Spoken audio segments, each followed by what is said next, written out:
औज़ुबिल्लाहि मिनश्शैतानिर्रजीम बिस्मिल्लाहिर्रहमानिर्रहीम। दोस्तों, आज हम आपको हुक्कामाए किराम से मिलाते हैं और ये वो हुक्कामाए किराम हैं कि जो अपने शोबे में उस्ताद हैं, लेजेंड हैं। और जिस तरह एक मुर्शद का रुतबा होता है ना किसी फील्ड में, ये वो है, मेंटोर है अपने इस फील्ड में। और इनमें से जनाब हकीम मोहम्मद याकूब अतर साहब है कि जो साबर मुल्तानी रहमतुल्लाह अलैह हकीम इनकलाब जो है, ये उनसे बराह रास्त इन्होंने फ़ैज़ हासिल किया। इनकी मुलाकातें हुई और इन्होंने बाकायदा उनसे सीखा, इन्होंने उनकी गुफ्तगू सुनी, लेक्चर सुने, इन्होंने उनको देखा, उनके मतब पे जाके मिले। तो इस हवाले से भी काफ़ी गुफ्तगू रिकॉर्ड हो चुकी है। इंशाल्लाह दूसरे वीडियो में आप इसको सुन लें। लेकिन आज हम इनसे एक और सवाल मैं इनसे जो मेरे जहन में है वो इंशाल्लाह मैं करता हूँ कि आज जब साबर साहब को फ़ौत हुए 50 साल हो गए और 50 सालों में बहुत कुछ बदल गया, बहुत सारी चीज़ें सामने आ गई, बड़े पर्दे कह लें कि उठ गए। तो कोई भी नज़रिया होता है उसके लिए 50 साल काफ़ी होते हैं, उसकी हकानियत या उसको रद्द करने में के लिए काफ़ी होते हैं। तो जनाब याकूब अतर साहब से मैं गुजारिश करूँगा कि इस पे रोशनी डालें कि साबर साहब ने जो नज़रिया पेश किया, आज की जो मेडिकल साइंस है, क्या इस पे ये पूरा उतरता है? जनाब हकीम मोहम्मद याकूब अतर साहब। बिस्मिल्लाहिर्रहमानिर्रहीम। साबर साहब ने जो कानून दिया, नज़रिया तो थोड़ा सा होता है ना, फिर कानून बन जाता है। वो कानून है और उस कानून को, और ये कानून कानून फितरत के बिल्कुल बयान करीब तरीन है। जो भी कानून, जो भी नज़रियात, जो भी तिब के ऐसे नज़रिए, ऐसे नुस्खे या ऐसी बातचीत या ऐसी तहरीर या ऐसे सिखाने वाला जो कानून फितरत के करीब तर होगा, वो सबसे बेस्ट होगा। तो साबर साहब ने उस वक़्त हमें जो दर्स दिया या उन्होंने जो नुस्खे लिखे या उन्होंने जो तहरीकें पेश की, वो बिल्कुल कानून फितरत के मुताबिक है और केमिस्ट्री के मुताबिक है। केमिस्ट्री की बेस है अल्कली एसिड साल्ट। तो अल्कली एसिड साल्ट की वजह से आप इसको किसी भी जाकर लेबॉरेटरी में चेक करें तो अल्कली एसिड साल्ट के जो है ना, अल्कली के 2 हिस्से हैं, 2 एसिड के, 2 साल्ट के हैं। अल्कली 75%, साथ एसिड 25%। अल्कली 75%, साथ साल्ट 25%। इसी तरह एसिड है, एसिड 75%, साथ अल्कली 25%, एसिड 75%, साथ साल्ट 25%। इसी तरह साल्ट के हैं, साल्ट 75%, साथ अल्कली 25%, साल्ट 75%, साथ एसिड 25%। ये 6 हिस्से बनते हैं, 6 तहरीकें हैं। आप इनको देख लें और इनकी पीएच चेक कर लें, इनको मिक्स करके 75%, 25% पीएच चेक कर लें। और साबर साहब जितने नुस्खे लिखे हैं वो इनके मुताबिक है। आज उनकी पीएच की है, हमने उसको तजर्बा किया, तजर्बा था नहीं।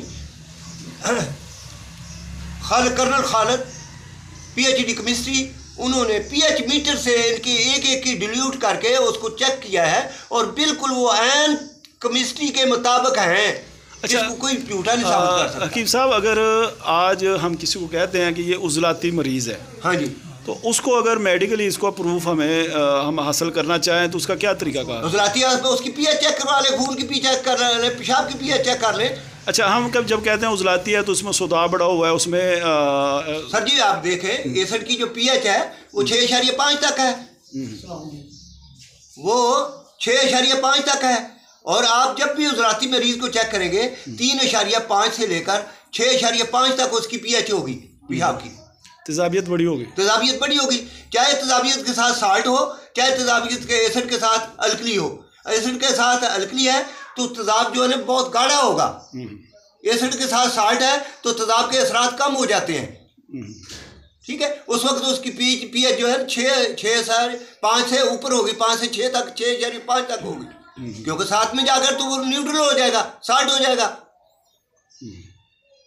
अच्छा, ये जो हम इस तरह करते हैं कि मरीज़ को कहते हैं कि जी आपकी नब्ज़ जो है ना असाबी है, या हम कहते हैं कि उजलाती है, बलगम, यानी असाबी कह लेते हैं कि बलगम बढ़ी हुई है। अच्छा, उसके लिए हम इस तरह कारूरा चेक करते हैं। कारूरा में भी सफ़ेदी ज़्यादा होती है, बलगम ज़्यादा होती है, उसके मिजाज में सर्दी तरी ज़्यादा होती है। तो अगर हम ये यूरिन का टेस्ट करना चाहें और उस पर कोई काम, उसकी जो पीएच है वो 8 तक 7 से 7.5 से अबव होगी, 8 तक होगी, 9 तक होगी। आप चेक कर लें उसको। ये कभी नहीं हो सकता कि उसकी पीएच जो है ना 5 या 6 हो। वो अल्कली है, अल्कली की जितनी पीएच होती है वही होगी। आज आप समझते हैं कि इस नज़रिया मुफरत अज़ा की इस कौम को, इस मुल्क को और आम दुनिया को ज़्यादा ज़रूरत है, क्योंकि ग़िज़ाएँ भी खालस नहीं मिल रही और जो ग़िज़ाएँ हैं उसमें भी केमिकल है। तो आप क्या समझते हैं कि ये साबर साहब ने जो नुस्खा याद दिए हैं ना सर, वो इतने अच्छे हैं और इतने सहल हैं और इतने सहल रसूल हैं और इतने फैमिलियर हैं। जैसे दालचीनी है, लौंग है, इस कौन सा किचन की औरत है या कौन सा आदमी है जो दालचीनी और लौंग को नहीं जानता? ऐसा कौन सा है जो सौंफ और जीरा सफ़ेद को नहीं जानता है? ऐसा कौन सा है जो सब्ज़ इलायची को नहीं जानता है? ऐसा कौन है जो कि पुदीने को नहीं जानता, अदरक को नहीं जानता है? ये वो ऑथेंटिकेटेड चीज़ें हैं, इनको चेक करें, इनके साथ इनके कावे बनाएं और वो कावे जो हैं बेस्ट हैं।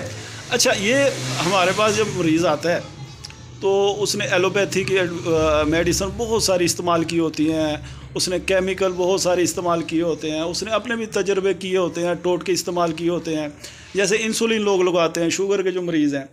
अच्छा, उस पे आपकी दालचीनी या लौंग या ये कावे क्या उस तरह असर करते हैं जैसे 50 साल पहले इसका तफादियत थी इसकी? सर जी, आप चेक कर लें, उससे बेस्ट करते हैं। जिसको नमूनिया हो जाए उसको दालचीनी लौंग का कावा दो, 2 मिनट के अंदर उसके जिस्म में हीट अप होना शुरू हो जाएगा, फेफड़ों पे वर्क शुरू हो जाएगा। अगर उसको आप जो है ना पुदीने का और अजवाइन देसी का कावा दें, उससे भी जल्दी ठीक हो जाएगा। इसके लिए आप चेक करके देख लें। अगर आपको पेशाब में जलन हो रही है, लेट्रीन रोड से आ रही है, अपना सौंफ और छोटी इलायची और जीरा सफ़ेद का कावा पी कर देख लें, अजमा कर देख लें। जिस्म के किसी हिस्से से खून का अखराज हो रहा है, ये कावा पिए, पता चलेगा कि कैसे रुकता है।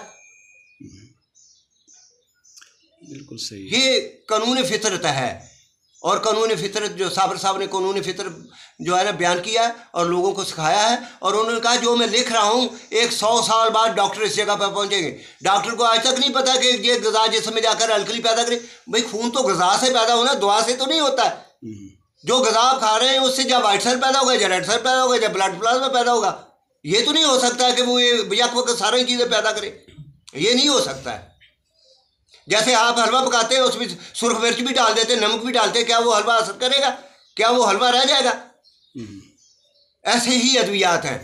अच्छा, आजकल ना अस्पतालों में माहिर ग़िज़ाइयात जो है ना वो बैठे हुए हैं, वो कुछ इसका आंखों से अंधा है, नाम नूरबरी ऐसे हैं वो जानते नहीं है कि अल्कली ये जो है ये ग़िज़ा कौन सा सेल पैदा करेगी, जिसमें जाकर अल्कली पैदा करेगी, एसिड करेगी, साल्ट करेगी। वो तो विटामिन के पीछे भागे हुए हैं। हाँ, वो इस तरह करते हैं। उनकी तरीकाकार ये होता है तो ओके, ये मोटापे का मरीज़ है, उससे कहते हैं जी आपने। भाई मेरी बात सुने, एक मरीज़ आता है, उसको वो कहते हैं ये इसको जी अंडा खिलाओ। जी। किसी आदमी को अंडा खिला कर देख लो, 15 दिन के अंदर उसको बवासीर हो जाएगी, ना हो तो जो मर्जी कहना। इसी तरह किसी आदमी को कहते हैं जी गाजर खाओ। जी, गाजर या केला खाओ। केला 15 दिन दे दो, 15 दिन के बाद उसका नाक बहनी शुरू हो जाएगी, बलगम की इंतहा हो जाएगी उसके जिस्म में। नहीं है तो तजर्बा करके देख लो, सामने है। हाथ कंगन को आरसी क्या, पढ़े लिखे को फारसी क्या। चलिए जी, बहुत शुक्रिया जी। इंशाअल्लाह आपसे हम मुस्तफ़ीद होते रहेंगे। आपका बहुत बहुत शुक्रिया, आपने टाइम दिया। अस्सलाम वालेकुम वरहमतुल्लाहि वबरकातुहू।